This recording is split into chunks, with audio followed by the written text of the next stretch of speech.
Hello again everyone and welcome back to Skyblock News. I'm your host Derailious and today we're going to be going over Skyblock Update 0.23.5 currently on the Alpha Network, including a bunch of improvements to the Ironman game mode, the Hoppity Pity meter or Hoppity Pity system, as well as a ton of other changes and improvements, and yes, that does include the Dungeon Breaker.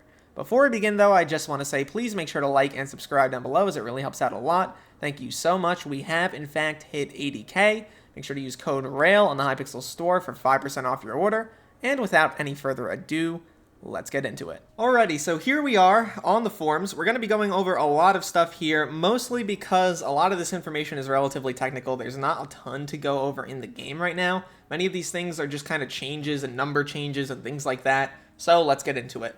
The first thing is probably the most clear cut. They've added a new pity system. You can do /pity to see all of the pity systems, and this includes the Crimson Isle Trophy Fish, the Glaciite Tunnels Mineshaft system, the Garden with the Spaceman. Every 3,000th visitor is guaranteed to be a Spaceman. Hoppity's Hunt. Every 500 eggs is guaranteed to be a Mythic Rabbit, and every 2,500 is guaranteed to be a Divine Rabbit. Keep in mind, you are going to get a rabbit that you don't have yet, so don't worry about that now. It will have an upper limit. And on the Moonglade Marsh, there will be 3 of those for the Fish, the Mob, the Fish, and the Tree, the Fish, which is pretty notable. Keep in mind, there will be some retroactive pity, and they might change some of the numbers as well. There's also going to be tab list widgets for each of the above systems, meaning you can view your pity in real time. Very good feature. I like this. They're also saying that more may be potentially added in the future. They want it to be for drops that are part of the overarching or intended progression of the game, so that kind of makes a lot of sense. We also have a few Ironman W's, targeted improvements to the Ironman game mode. Notably, we have Ironman Shen's Auctions, in which Ironman profiles can now participate in Shen's Auctions completely separately from normal profiles. This will help even the playing field. There's a reduced quantity of items available though, and any items earned through Ironman Shen's Auctions are automatically soulbound. Next, we also have a good one. This is normal profile conversion. If you are playing on an Ironman, you will have the ability to convert to a normal profile. So if you're a solo profile, it's relatively simple. You'll press the button, you'll have to wait 30 days, and then you'll have to give a final confirmation that you want to convert. If you ever want to cancel during the 30 days, you'll need to restart the cooldown all over again. Ironman co-ops are also able to convert, but the process is a little different. Each person has 3 days, keep that in mind, to vote once someone starts the process, and if at any point someone votes no or doesn't vote in time, the conversion process will fail. If everyone votes yes, though, the 30-day wait will begin, and if at any point during the 30 days someone has second thoughts, they can go back into the menu and stop the process. Keep in mind, they want this to be an anti-impulsive decision-making thing. They don't want you to impulsively be like, oh, this grind sucks. I want to remove my Ironman. You know, that's not really something that you're going to be able to do. You want to be able to make sure that the player base knows what they're doing. They're actually choosing willingly to stop being an Ironman player. That is the goal with this, and I really do like this system. I'll show it off in game now. So if you want to convert your profile back to a normal one, you go over to your Ironman profile, you click on it, and then boom, you can press the button right here, convert to a normal profile. You click on it again, and you submit a conversion request. Everyone online, or at least everyone in my profile, would have to press this button to convert. They would have to vote. As you can see, you may change your vote at any point. So if I vote no, then boom, the vote is immediately canceled. Anyone can do that. It doesn't just have to be me. It could be anyone on the profile or anyone on one of your profiles. If everyone votes yes, then a 30-day timer would begin, and that would be that. The Ironman auction house now exists, as you can see here, meaning that there is a cosmetic browser. You can see pretty much everything related to runes and other skins and barn skins and helmets and pets and whatever. Pick any of these up. You're not able to sell anything here. Keep this in mind. You are not able to sell any items on this auction house, but it is pretty cool if you are an Ironman player and you want to pick up some nice cosmetics. Another thing to note related to the cosmetics tab in the auction house is that you are able to buy a custom amount of booster cookies rather than any of the preset amounts like before, so that's cool for the Ironman Bazaar. There's also a Dwarven Ironman guild. This is right above where you spawn in the Dwarven mines. This has a few NPCs that introduce players to the Ironman profile, and also the main NPC, this guy, just has a tab that opens up that you can see, you know, hey, you want to join an Ironman profile, you want to make one? Here you go. So that's something notable as well. Here is the area. It is right above the Dwarven Mines entrance, as you can see, and there are a few NPCs here. There's Ian, who you can talk to, and he basically just goes over what the Ironman experience is. He also pops up the menu to create an Ironman profile. There's Ivan, who basically just tells you that they made an Ironman, but they de-ironed. And there's Ivy over here in the corner, who makes a joke about Ironman players being very proficient at mining, probably diamonds. Next, we have a pretty big section. This is a bunch of quality of life changes to a lot of areas of the game. The first is that there is Thorn Shard changes in dungeons. It now drops exclusively from Master Mode Floor 4 100% of the time in Emerald Chests and above as a bonus. It is now also a Legendary Shard with the ID of L48. There's also a Scarf Shard. This drops exclusively from Master Mode Floor 2 100% of the time in Emerald Chests and above as a bonus. This gives you up to 20% more dungeon class experience, which is a lot. Very, very good change in this regard. There's also a change here related to Livet's clones now being human and arcane. Fair enough. Whatever.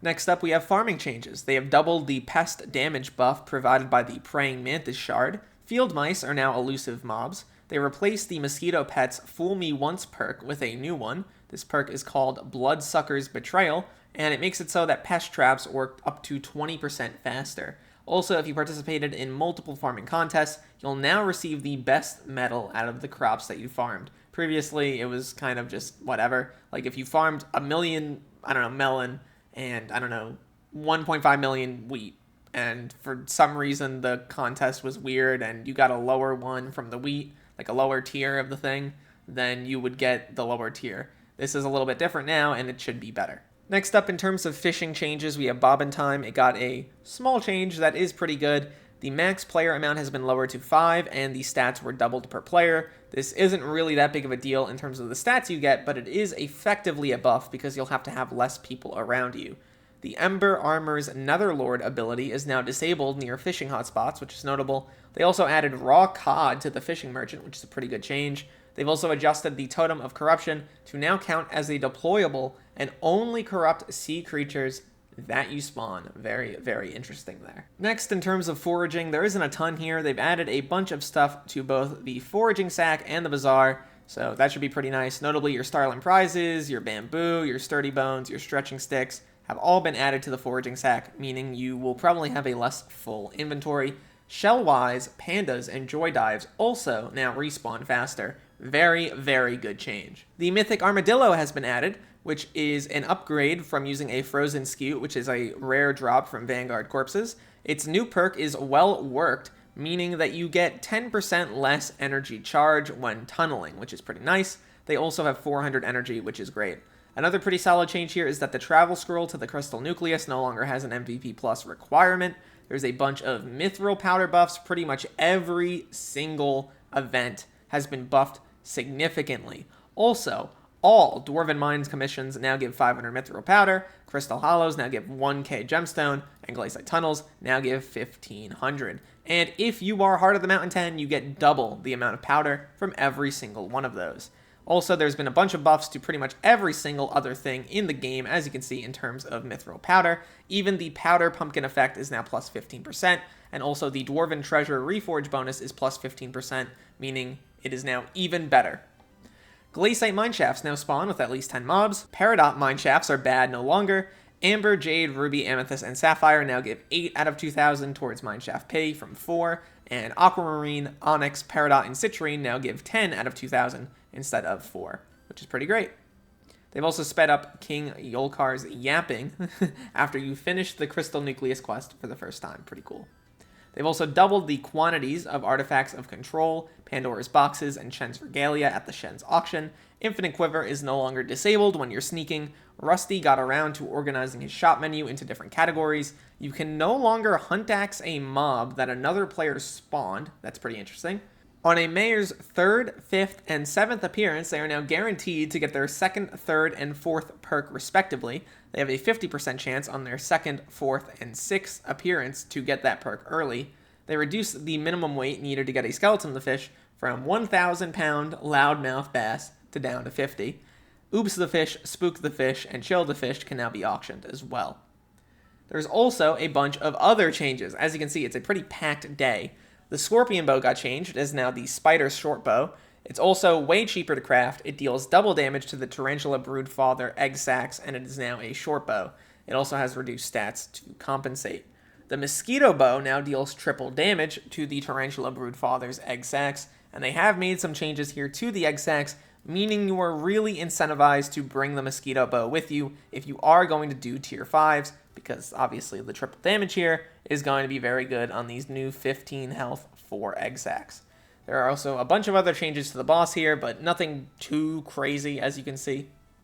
The Starborn Shard is now a Water Shard instead of a Combat Shard, which is pretty notable. Also keep in mind that points for hunting during Agatha's contests are now per mob instead of per shard, to prevent players from getting way more points than intended. Some other changes here is that they reduced the scaling of enchantments that increased damage to specific mob types, so I imagine they're probably walking back a little bit of the use everything all at once. They might want the damage to be a little lower. The Soul Eater ultimate enchant is now capped at 1 million damage outside of dungeons. They removed Smite 7 from Tomioka's shop. They capped the Maniac Miner pickaxe ability to 500 mining fortune. I don't know why they did this. This is a huge nerf, probably a little much, especially for Ironman. I hope they revert that. They nerfed Enchanted Hoppers to only give 70% of an item's NPC sell price. And unequipping Reaper armor now takes away stats from the Enrage bonus if they were active. A lot of people are going to be upset about that, but to be honest, it was probably a little overpowered to be able to swap your gear and get a huge damage bonus like that. I am not personally offended by this. I think that this is fine. They need to be able to design harder content in the future without having a bunch of gimmick armor swaps to make your damage absolutely ridiculous. They've done this pretty much every single time there has been some sort of gimmick where you swapped your weapon or swapped your armor. This is nothing new, so I think this is fine. Fossil item descriptions now no longer mention that they give fuel, as it's not their primary purpose. They can still be used for fuel, but it's a secret feature. Okay, I don't really know why this needed to be done, but whatever, sure. Lastly, in terms of bug fixes, they fixed the Gauntlet of Contagions damage scaling when it's supposed to be a percentage of mob health. This one's pretty big. They fixed the Primordial Jockeys doing way more damage than intended. Thank God, they were very annoying. They fixed the Ragnarok recipe being in the shape of an axe despite now being a sword. They fixed the Hollow Wands Ichor Pool damage buff, persisting even after leaving the radius. They fixed the Spooker ability working on, or not working on, private islands. They fixed the Vampire Witch Mask being able to damage certain immune Galatea mobs. They fixed an issue with the front-loaded Heart of the Mountain perk, and they fixed a rare issue when claiming items from the Forge. It also includes the Dungeon Breaker from previous alphas. They hope to release another patch to alpha in the near future with some further important quality of life changes, such as having Mort ask for something other than a Spirit Mask as part of his Abaphone contact, and for the Spirit Mask itself to come from Master Mode Floor 4 instead of from the Dark Auction. Very, very interesting update. I think that this is a lot of good stuff overall. I really hope they revert that Maniac minor change or add back the fortune somewhere else. That's just completely unnecessary in my view. Everything else, for the most part, I think is extremely solid. I don't have a problem with pretty much any of it, including the Reaper swapping. I think that that is something that kind of needed to go after a very long time. I hope they make some changes to maybe some Slayers if they need to, but for now, I think things are overall fine. It looks to be a good update with a lot of Iron Man improvements, a lot of general pity improvements. I know people are happy about the Hoppity stuff. And on top of that, they're doing a bunch of other things to make stuff like Mithril Powder, for example, a lot better than before.